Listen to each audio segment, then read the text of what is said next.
certeza. E principalmente se tratando de Bahia, de Salvador, a gente tem algo muito único aqui. Realmente as artistas aqui são incríveis, talentosíssimas, dentro de seus espaços, dentro de suas propostas de conceito e tudo mais. Então, não só valorizar e tudo mais, mas conhecer mesmo, procurar conhecer. Porque são incríveis, a gente ama demais o que a gente faz aqui, e realmente para viver, quanto mais em Salvador, que é um lugar muito complicado, são poucos os espaços, acesso mesmo é complicadíssimo. Até valor das coisas, assim, valor de um brinco, valor de, sabe, de uma lantejola, de uma pedraria para colar na roupa, é tudo muito caro. Então, o que a gente faz com muito zelo, com muito carinho, com muito amor. E assim, da minha experiência, quem vai pela primeira vez ama e volta sempre, sabe? Yeah, bitch. Work. Hoje vamos ter uma personalidade, um artista incrível que está aí fazendo sucesso não só em Salvador, não só na Bahia, mas como no Brasil. Ela vai contar um pouco sobre a trajetória dela. Já mandou mensagem aqui, já disse que já está pronta. Eu vou chamar ela aqui para conversar com a gente na live Fervo das Cores dessa sexta-feira. Rapidinho. Muito obrigado por ter topado bater esse papo com a gente, tá? Toda sexta-feira a gente traz aqui personalidades para falar sobre assuntos importantes, para contar as suas histórias, assim como você, trazer esse olhar da comunidade LGBTQIA+, falar sobre a arte, né? E hoje você vai trazer essa sua história incrível, falar sobre o seu sucesso, como eu estava falando antes de você chegar, que é um sucesso que não tá aqui só em Salvador, não tá aqui só na Bahia, viajou para São Paulo, fez um sucesso em 2 Outros shows aqui. países, entendeu? Saí do meu país Nordeste. Maravilha, maravilha. Então, para Ai, começar, a primeira coisa que eu quero saber é de onde vem esse nome? Espadaina. certo. Antes eu queria dar boa noite a todo mundo a você, a todo mundo que está entrando, agradecer o espaço, a oportunidade. Acho super necessária essa live e essas iniciativas para a gente poder, assim, o Portal e Bahia, né? Para a gente poder ter esse acesso a pessoas como eu, a outras personalidades que precisam, né? Que tem voz e que acaba não ficando perdida aí no meio de tanta coisa, tanta artista maravilhosa. Então, muito obrigada. O nome é bem curioso. O nome é uma estação de metrô em Toronto. Uhum. Eu, em 2000, enfim, quando eu tinha 20 e alguns anos, eu tive a oportunidade de participar do projeto Ciências Sem Fronteiras, e eu fui para Toronto estudar. E aí foi um momento muito importante para mim, porque foi um momento que eu realmente me entendi, me descobri, assim, me empoderei como homossexual, como viadão, entendeu? Então foi esse momento muito legal, assim, na minha vida. E eu fui indo, era tão viado que virei drag queen, entendeu? E aí eu queria homenagear o lugar que me possibilitou essa sensação de liberdade, que foi Toronto. E aí eu botei Spadina. E assim, a única coisa em inglês que você vai ver de mim, sabe? Porque eu sou muito brasileiro, sou muito baiana, mas meu nome é Spadina. Vai dizer o quê? Mas assim, desde sempre já sabia que ia ser internacional, entendeu? Então já colocou esse nome aí já para. Você tá entendendo? Pra chamar o axé, pra puxar. Agora vamos lá. Quando foi que você começou a perceber que você iria começar a utilizar a arte drag como profissão, assim, como carreira mesmo? Qual foi o ponto que você falou, olha, agora eu vou utilizar essa arte aqui para mostrar o meu dom, a minha arte? Quando foi que isso começou? Nossa, foi algo que aconteceu de uma forma muito, meio que natural. Na verdade, a arte me chamou muito mais que eu chamei a arte, sabe? Porque Sim. eu tava, como eu falei, eu fui estudar, eu sou engenheiro civil formado, e aí, eu tava perto de acabar minha faculdade já e tal, e essa coisa da drag foi uma coisa meio um chamado, uma vocação, uma coisa, sabe? Uma coisa assim divina. Eu não conseguia me desfazer disso. Então, eu inclusive, me desdobrei demais. Tinha uma época que eu estagiava em obra, né? Então, assim, de manhã, às 7 da manhã, eu estava na rua já. E aí, à tarde, eu ia estudar, estudava no NEB. E aí, eu chegava em casa, tomava um banho, me maquiava e estava no Ancara fazendo show, sabe? E no outro dia, tudo de novo. Então, assim, eu não conseguia me desvincular disso. É algo realmente que me completa muito, que eu amava muito fazer. E eu fui fazendo, fui fazendo. Quando eu percebi, o trabalho de engenheiro já estava começando a pesar muito em mim, no sentido de que se eu tivesse que escolher, eu ia escolher algo que eu amo. E eu, cara e coragem, me joguei na arte, parei de trabalhar como engenheiro, trabalho só como artista já tem uns 3 anos, e só vem dando certo, graças a Deus, só vem dando certo isso. Mas demandou muita coragem da minha parte, porque largar tudo assim, abrir mão de tudo, para fazer algo que você, na sua cabeça, no seu coração, você sente que é aquilo que você tem que fazer, realmente é algo muito difícil. primeiro eu gostaria já de agradecer também a todo mundo que está entrando aí na live, muitas pessoas mandando Beijo. falando que você é incrível. Vi que o Ismael já entrou aí, já quero convidá-lo também para estar aqui na live Vivo das Cores com a gente. Então, assim, é isso. Nós precisamos, eu conversei recentemente com Desirê Beck, e aí ela estava me falando que a gente precisa apreciar a arte drag. E Demais. aí existem muitos artistas aí que, não só os que são famosos, né? Ela estava falando do fato dela ter participado da caravana, mas que existem muitos outros artistas que estão aí, que precisam de espaço mesmo, e, enfim, acho que é importante mesmo a gente reverenciar essa arte, né? Sim, com certeza. E principalmente se tratando de Bahia de Salvador, a gente tem algo muito único aqui. Realmente as artistas aqui são incríveis, talentosíssimas, dentro de seus espaços, dentro de suas propostas de conceito e tudo mais. Então, não só valorizar e tudo mais, mas conhecer mesmo, procurar conhecer, porque são incríveis. A gente ama demais o que a gente faz aqui e realmente para viver, quanto mais em Salvador, que é um lugar muito complicado, são poucos os espaços, acesso mesmo é complicadíssimo. Até valor das coisas, assim, valor de um brinco, valor de, sabe, de uma lantejola, de uma pedraria para colar na roupa, é tudo muito caro. Então, o que a gente faz com muito zelo, com muito carinho, com muito amor.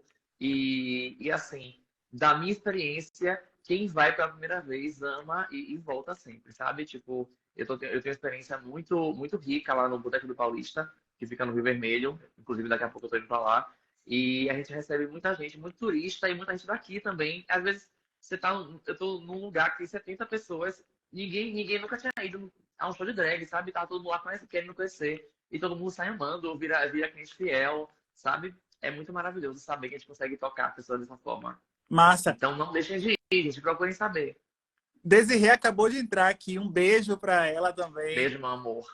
E aí, eu estava assistindo um vídeo seu, já tem de uns 5 anos mais ou menos, que você falou que o Douglas Nassif é um pouco mais retraído e a Espadaina é o seu lado público.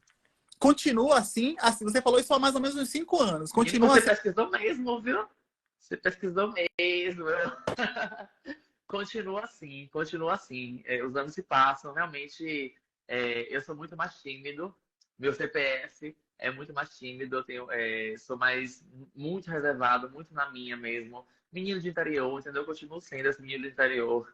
Mas a espadaina atrás de mim, eu nem diria que seria um alter ego, entendeu? É mais um. Não sei, tipo assim, é como se fosse montado, eu tô mais nu do que desmontado, sabe? Eu tô mais exposto, mais pra frente, mais dado. Então é muito esquisito, mas continua sendo, viu? Espadana continua sendo muito mais pra frente do que Douglas. Ok. Agora, você falando assim, eu vejo o quanto que hoje você mostra essa sua arte de uma forma muito leve, muito descontraída, sendo você mesmo, assim. Eu queria saber, sempre foi assim para você? Ou como foi esse seu processo de começar a atuar na arte drag? Como é que foi o processo inicial? Assim, de ser leve sempre foi, porque a gente precisa que seja leve, sabe? Porque é um caminho muito complicado. E se você está fazendo algo que está começando, que já, por exemplo, no começo, eu não recebia cachê para fazer nada. Então, assim, eu estava nos lugares à minha disposição, sabe? Me doando sempre. Sim. Então, conseguir espaço era muito complicado. A gente era muito novinha, muito feinha, muito inexperiente. Então, assim, conseguir alcançar algum espaço, uma pauta e tal, era algo realmente quase impossível quando a gente começou. Então, a gente se doava bastante. Então, assim, nesse sentido de ser leve, eu acho que sempre foi, porque se não fosse, eu não ia conseguir continuar ali, entendeu? Agora foi muito difícil. Foi muito difícil. O tá aí, eu acho que a Helena também entrou, a Helena Maldita. Um beijo, Helena. Elas também conhecem essa história, né? A gente, quando começou, tinha muito olho torto pra gente, porque, enfim, ninguém acreditava muito que a gente ia para nenhum lugar, que a gente estava ali só de fervo, de gastação. Então ninguém deu muita bola para o que a gente estava fazendo. E acabou que isso nos impulsionou a criar um coletivo. Tá? Desse coletivo, né, que eram só drags que estavam começando, né, o Rosa de Bloom, Sim. esse coletivo a gente usou como se fosse um. A gente criou uma startup, sabe? Agora que eu voltei de São Paulo, tô falando essas palavras difíceis. A gente criou uma startup drag e a gente, a partir dali, com aquela força coletiva, a gente saiu procurando outros espaços que nunca viram drag antes, para poder tentar, dali, conseguir um caminho, entendeu? Então a gente Sim. começou a chamar a atenção da cena dessa forma, tipo assim, indo pro teatro, indo pro Groove Bar, por exemplo, que é um bar que você nunca ia imaginar que teria drag fazendo show lá, mas a gente fez 2 shows incríveis lá. A gente começou a ir pra umas boates e tal. E aí a gente foi provando nosso valor e entrando de fininho na cena. Eu acho que isso foi bem difícil no nosso começo. Hoje em dia eu acho que a gente meio que transformou nesse sentido. A drag hoje que começa, ela tem, as pessoas entendem ela mais como uma potência, muito mais do que na nossa época. Na nossa época já era quase uma piada, sabe? Mas faz parte. Para Douglas, Hum. colocar essa arte para fora assim, como é que foi o processo, assim, digo, com a família, com os amigos, enfim, com as pessoas que estavam, já imaginavam que isso em algum momento pudesse acontecer porque você já falava sobre o assunto, ou foi algo assim, como é que foi esse despertar seu? Realmente foi um pouco complicado também nesse sentido. Por exemplo, eu cheguei em Salvador em 2011 para estudar. E desde 2011 eu já assistia show de drag. Eu ia muito para Creperia, que tinha um show de Valerie Rara, Anitta Lux, Caíxa, era um show clássico Uhum. na cidade. Toda quinta-feira eu tava lá. Então, assim, era algo. E a minha amiga falava assim pra mim: Isso é sua cara, você tem que fazer isso. E eu já tinha na minha cabeça já era muito claro que eu gostava daquilo ali, que tá em cena, tá no palco, era algo que eu desejava muito. Só que eu não tinha coragem nenhuma. Era 2000, o quê? 2011, então, tipo assim, 12 anos atrás, eu não tinha coragem sabe? É por isso que eu fiz essa homenagem à Espadana à estação, porque eu vim ter essa força dentro de mim em outro país, sabe? Porque, enfim, homofobia, vergonha mesmo, isso na família que também é muito complicado. Então, sair do armário como drag foi tão doloroso quanto sair do armário como gay, sabe? Então, assim, porque é algo complicado, diferente mesmo. Principalmente há 12 anos atrás. Então, a gente falava muita margem, era vista de uma forma muito pior do que é visto hoje. Exato. Então, para mim foi muito complicado. Tanto que quando eu comecei, eu tinha essa coisa de. Quando eu contei pra minha mãe mesmo, eu tinha essa coisa de dizer: não, mas eu continuo estudando, entendeu? Eu continuo sendo engenheiro. Uhum. Mas aqui, a drag é um passatempo, é uma brincadeira. Mas tá de boa, tá tudo tranquilo. E eu acho que falava comigo mesmo, eu ficava falando pra mim mesmo isso, né? Na verdade, eu Uhum. precisava ter esse sentimento de que eu não tava. De que eu ainda tava ali, né? No meu caminho. Como se a drag fosse um desvio. E foi, né? Olha eu aqui. O Mas processo foi foi difícil. em períodos muito distantes, você veio falar quando você se assumiu, né? Gay, e quando você colocou para fora a arte drag, foram em momentos diferentes? Foi coisa de 3 anos de diferença, sabe? Eu me assumi quando eu cheguei em Salvador, porque eu achava que era necessário, eu já tinha entendido que não tinha jeito, eu não ia achar uma garota que me pudesse mudar de ideia, eu não ia, não adiantava. Então, Uhum. quando eu cheguei em Salvador, já cheguei me assumindo gay e tal, mas é isso, né? Essa coisa da pessoa muito tímida, muito pra dentro, que eu sempre fui, eu gaguejava, eu não conseguia falar, sabe, uma frase inteira, eu não conseguia me expressar, era uma coisa assim, complicadíssima. E daí, pra eu virar realmente drag, começar a sair de drag na noite, não sei o quê, foram 3 anos. Sim. Então foi um choque muito grande, porque é como se assim, a partir do momento que eu falo assim, sou gay, mas nada meu que mudou, sabe? Nada tinha mudado, porque eu continuava aquela mesma pessoa tímida, na minha, sorrisonha, mas assim, tranquila, né? E aí, de repente, uau, um dragão cheio de paetê, peruca, batom. Então, realmente foi até para mim conhecer uma parte de mim que eu não sabia que estava lá, Uhum. sabe? Então, foi um choque, digamos Entendi. assim. E como que você analisa o cenário para as pessoas drags aqui em Salvador, sendo específico aqui em Salvador? Como é que você analisa esse cenário? Acredito que houve, como você bem falou, né? Houve um crescimento, enfim, as pessoas que, enfim, em algum momento quiserem, eu quero ser drag hoje, já encontram outras pessoas como referência, encontram você como referência. Então, o caminho, apesar de ser difícil ainda, acaba ainda sendo mais tranquilo, né, do que na época que você decidiu. Mas e como você analisa agora esse cenário? Eu acredito que agora a gente tem um caminho mais possível, né? Não é o ideal, nunca vai ser, é realmente complicado. É uma arte que dialoga com várias linguagens, mas ainda assim é vista de uma maneira muito, muito precária, sabe? As pessoas tratam a gente de uma maneira muito precária. Mas, por exemplo, assim, hoje em dia, basicamente toda festa em Sim. boate vai ter alguma drag performando ou sendo hostess ou tocando, entendeu?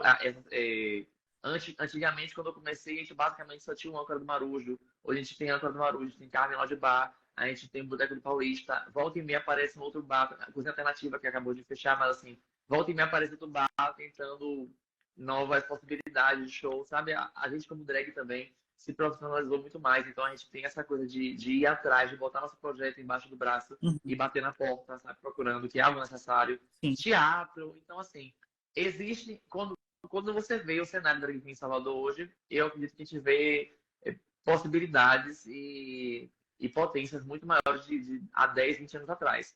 Mas ainda entrar e começar realmente é complicado, porque é difícil mesmo.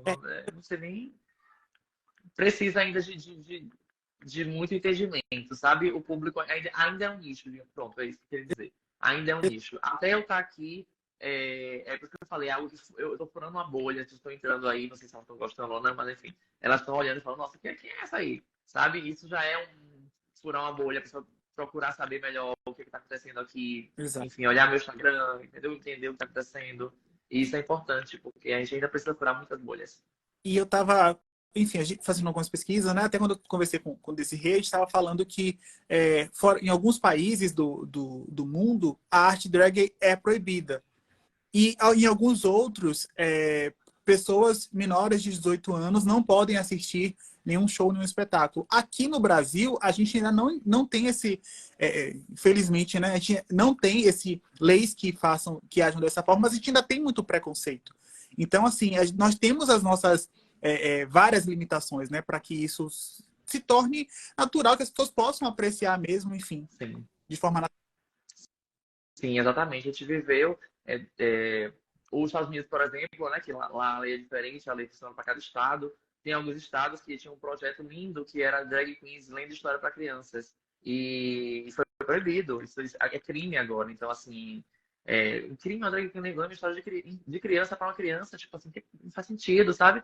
E a gente passou um período mega sombrio na nossa política. E que, por exemplo, a Pablo Vittar era crucificado o tempo inteiro. Então, as pessoas usavam o nome da Pablo para fazer fake news, para trazer esse ódio, né? Para agregar o ódio, as homofóbicas e tudo mais, as suas campanhas, né? Então, assim, isso acaba.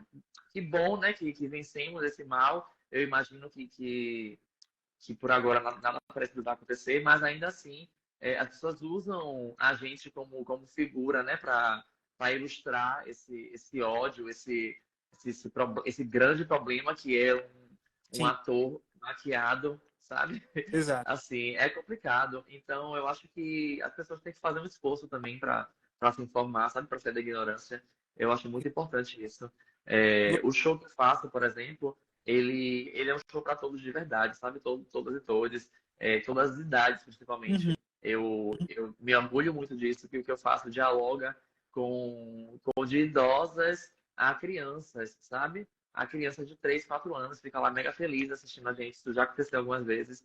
Uhum. Aconteceu em São Paulo, inclusive. Fiquei muito feliz porque a mãe da criança falou, né, que ela nunca tinha ido para um lugar que ela e a criança se divertissem ao mesmo tempo, sabe? Tipo, eles fizessem uma atividade que fosse uma diversão para as duas. E Uhum. aquilo estava acontecendo a mim. Foi a coisa mais linda. A menina não queria ir embora, ela bocejando e dizendo, não, peraí, mais uma música. É muito lindo porque mostra nossa potência, entendeu? Mas a gente não tá. Pelo amor de Deus, gente. Só drag queen, sabe? O que é que eu posso fazer? Mas enfim. Você É estava falando complicado. sobre, você estava falando sobre Pablo Vittar e falou sobre, assim, ela chegou em lugares, né, que muitas pessoas, muitas drags, muitos artistas pensam em chegar. E aí eu queria falar quem são as suas referências e por que essas pessoas são suas referências. Assim. É, eu, é, Minhas referências artísticas, a maior de todas é Gal Costa, né? Eu realmente isso fica muito evidente em todos os meus shows, tudo que eu faço, porque é uma pessoa em que a arte toca muito, me toca demais. E meu objetivo, minha meta como artista sempre foi alcançar as pessoas, tocar as pessoas, né? Através do afeto, através do humor, né? Então, assim, mas aí acaba que minhas referências artísticas são as cantoras, né, que eu mais amo. El Costa, Maria Bethânia, Alcione, Elza Soares. Eu tenho essas referências muito fortes. como artista drag queen, especificamente falando, eu amo a Gina de Mascar, por exemplo, Bia Mathieu, minha amiga, amo demais, demais, demais. Valerie O'Hara, são pessoas incríveis, né, enormes na cena. Quando eu comecei, elas já estavam lá revolucionando o cenário. E hoje eu acredito que minha revolução vem nesse sentido do afeto mesmo, sabe? Eu gosto de, sei lá, a pessoa sexta-feira de noite, a pessoa passou a semana inteira trabalhando, tá esgotada, tá acabada. Então ela quer ir ali para ter um momento lúdico, um momento de leveza, um momento de, sabe? De sentir coisas e eu gosto de causar isso nas pessoas. Meu objetivo sempre é procurar esse tipo de sentimento nas pessoas. E que bom que eu Massa. consigo. Que bom. E que você consiga alcançar ainda mais pessoas. Inclusive, você veio de São Paulo recentemente. E aí eu queria que você me falasse assim como é que foi o seu show lá em São Paulo e também já quais são, se você já tem alguns planos futuros assim para carreira, novos projetos. Você me falou que teve uma startup com outros artistas. O E startup queria que drag. você É, falasse. é, então, o show em São Paulo, foram dois shows, né? Foi um show na quinta e um show no domingo, em dois lugares diferentes. Dois Sim. lugares, inclusive, completamente diferentes. A gente estava na Casa Coração, que era um lugar na Sicília, que tem outra realidade, por exemplo, do Ojanear, que é um espaço de resistência palestina. Então, assim, é um espaço de esquerda, sabe? Que recebe refugiados, que faz um trabalho incrível, inclusive, de esquerda lá. E são espaços completamente diferentes e que nos recebeu incrivelmente bem, sabe? Uhum. Principalmente porque foi uma coisa muito coletiva, assim. Todo mundo. Tem muita gente de Salvador que mora lá, né? Então Sim. todo mundo tava muito feliz em ter a gente lá, em ter essa possibilidade de ver um show que eles só vêm no verão para ir de férias. Então, assim, eles foram muito receptivos a gente. A Casa Aljaniá, por exemplo, amou, achou incrível. E aí, depois do show, eu te falo muito. Depois do show, eles conversaram com a gente, né? E eles falaram isso, tipo, que as pessoas às vezes acham que esquerda é só protesto, inauguração de livros, sabe? Tipo assim. E não, o que a gente faz à esquerda, nossa arte, o nosso trabalho é um trabalho de criar oportunidades, de criar nossos próprios caminhos, de existir nos nossos termos. Isso também é esquerda, sabe?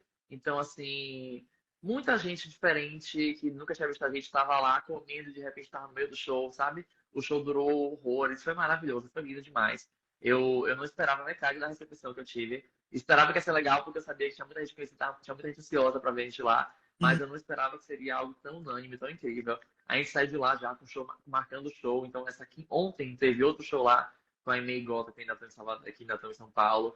Então, eu já estou já planejando ir em julho para lá, no próximo mês. Desirê já está voltando também, mas ela também tem outros compromissos e tal. Então, assim, eu acho que é um diálogo e uma porta que acabou de abrir e que a gente ainda vai explorar muito, sabe? E como futuro Massa. projetos, além disso, né, e do show de drags que eu faço toda sexta-feira no Boteco do Paulista. Inclusive, todo mundo está convidado aí, espero que vão. Eu também, semana que vem, estarei na Caixa Cultural, fazendo uma oficina. São duas oficinas, 2 dias da oficina, no sábado Aham. e no domingo, falando sobre arte drag também, entendeu? Abrindo essa porta com as pessoas, com a população, quem quiser ir, se inscrever. O link está nas minhas stories, inclusive, quem quiser ir.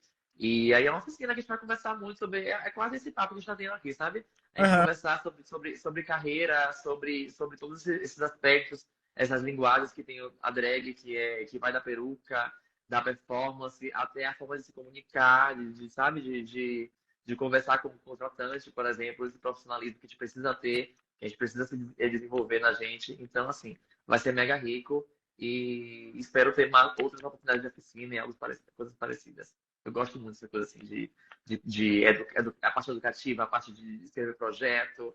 Então, assim, tô dentro, tô dentro. Massa. Um beijo para todo mundo que está assistindo a gente aí. Já vi que tem uma galera de Beijo, gente. beijos para você. E eu queria uma outra pergunta onde você pensa em chegar? Qual é o seu objetivo profissional assim enquanto artista? Menina, já, tipo, é uma pergunta que até eu faço o tempo inteiro, entendeu? Ah, Eu digo isso muito. Eu, como artista, eu não tenho um sonho nem pretensão de ser famosa, mega famosa, o Brasil inteiro me conhece, sabe? Eu nunca tive esse tipo de sonho, não. Eu sonho muito em fazer o que eu faço com dignidade, sabe? Então, assim, o que eu espero para o meu futuro é essa questão de me profissionalizar cada vez mais, de estar nos lugares sendo bem recebida e trabalhando com dignidade a um ponto que eu consiga realmente que seja algo sustentável, sabe? Que eu consiga ver realmente uma carreira de longa duração sem perrengue, sabe? Porque ainda é complicado. Por mais que eu viva disso, eu sou muito organizadinho com meu dinheiro e tudo mais. Então, ainda é muito complicado financeiramente falando de viver de Sim. arte. Não só para Isso que mim, a é gente sabe, né? Que a arte independente no Brasil inteiro, aqui na Bahia é complicadíssima. Então, eu exato. imagino que muita gente divide comigo essa preocupação, né? Uhum. Então, no futuro eu me vejo assim, sabe? Me vejo produzindo mais, né? Em questão de produção, de ser produtor das coisas, sabe? De edital, que o Ministério da Cultura, por exemplo, me alcance mais do que alcança atualmente, sabe? Eu me vejo assim. Mas se a fama vier também, que bom, né? Obrigada. Tá chegando. Mas não é algo que eu vejo como ponto final, não. Eu estando bem, estando trabalhando com dignidade, sabe? Alcançando as pessoas da forma que eu já alcanço, eu acho que eu tô muito feliz por isso. Eu já vivo um sonho já. O artista Douglas imaginava chegar aonde está hoje, imaginava ser, assim, o, o que é hoje, ser o que é hoje. O Ele que é imagina. que eu sou? De jeito nenhum, de jeito nenhum. É isso, eu sou de Santo Amaro, então, assim, Terra de Caetano de Betânia, eu tenho o contato com a arte desde sempre. Eu não consigo lembrar nada em minha vida que não tenha música envolvida, que não tenha, sabe? Que não tenha teatro envolvido, não tenha cinema. Então, assim, eu sempre me vi muito, sempre sonhei muito em em estar na arte, trabalhar com arte. Mas nunca achei que seria possível, nunca tive autoestima para isso, nunca me projetei nesse caminho. Até que foi o que eu falei a você, a arte me procurou, a arte me chamou. E de repente eu estava aqui de uma forma que eu não consigo nem me ver saindo, sabe? Nossa, perfeito. E É muito aí, louco isso. por último, eu queria que você mandasse um recado para as pessoas que te veem como inspiração, assim. Tem muitas pessoas que talvez estejam passando pelo mesmo processo, desculpa, que você passou no passado e que estão buscando uma mensagem, enfim, essa live vai ficar disponível aqui no Portal Bahia. Também vamos produzir uma matéria logo depois dessa live falando como é que foi um resumo do nosso bate-papo. E também eu queria que deixar essa mensagem para essas pessoas que estão buscando inspirações e que, enfim, estão ali presas como você esteve quando chegou aqui em Salvador. Qual é a mensagem que você deixa para elas? Nossa, a mensagem pode ser um pouco clichê, gente, mas eu falo de experiência de vida. Acreditem em si, acreditem nas pessoas que estão em volta, que estão ao redor. E eu acredito que o poder, que o afeto, ele tem um poder muito grande. Então, assim, eu não tô aqui, eu não cheguei sozinha. Na verdade, nunca fiz nada sozinha na minha vida. Todo o caminho que eu percorri foi apoiada em outros artistas, meus amigos. Então, assim, se apoiem, não tenham medo de pedir ajuda e acreditem no poder das coisas, no poder da energia que você manda para o mundo, sabe? Eu, inclusive, postei isso hoje mais cedo, contando um pouquinho uma historinha do que me levou a São Paulo, e toda uma história de um amigo que chamou uma amiga de São Paulo para cá, que amou, veio mais vezes e pagou minha passagem para ir para lá, transformou o show em um projeto, bateu na porta e porta de bares, de cada show, e tudo isso foi rodando, sabe, de uma forma que resultou em eu estar lá. Então, eu acho Sim. que você precisa acreditar no poder dos afetos e nisso uma rede de apoio. É mais que tudo, uma coisa mais importante pra gente, não só como artista, mas como para viver no mundo mesmo. É muito complicado a gente viver nesse mundo, não tem como viver sozinho. Não, não procurem isso. Massa. E para quem quer conhecer a sua história, como é que faz? Me liga, brincadeira. Quem quiser conhecer mais de mim, quem quiser me contratar, meu filho, eu faço tudo, se imaginar, faço casamento, faço velório, ainda não fiz, mas olha o que fazem, viu? Faço show, faço o que você quiser. Sou DJ, modelo, dançarina, figurante, roteirista. Então me adiciona aí no Instagram, @espadanabanks, em todas as redes, @espadanabanks. E estou toda sexta-feira no Boteco do Paulista, que fica no Rio Vermelho, Rua da Paciência, 263. Não tem como errar, o lugar é incrível, gente, vocês vão amar. Tem show de drag lá de quarta a domingo. Então, procurem saber de mim, procurem saber de outros artistas que estão aí por aqui. Tem o Âncora do Marujo, tem o Carmen lá de Bar, tem outros bares também. Procurem saber da gente, que a gente é maravilhosa, eu prometo. A gente é linda, a gente é tudo. A gente é talentosa. Ai, eu amo drag. Ai, mais uma vez, obrigada pelo espaço, Elson. Eu que agradeço por ter topado conversar com a gente, contar a sua história. Assim, eu sei que às vezes é muito difícil voltar ao passado, é um pouco muito difícil lembrar, assim, mas que eu tenho certeza que vai servir de inspiração para outras pessoas. Sei que daqui a pouquinho você tem show, já está aí belíssima já pro show. Muito obrigado Tô de pijama, amigo. Tô de pijama ainda. Mas não se preocupe que a gente vai se encontrar pessoalmente, porque com certeza eu vou num show seu. E convido Ai, todo por mundo que está favor, assistindo. vou adorar, por favor.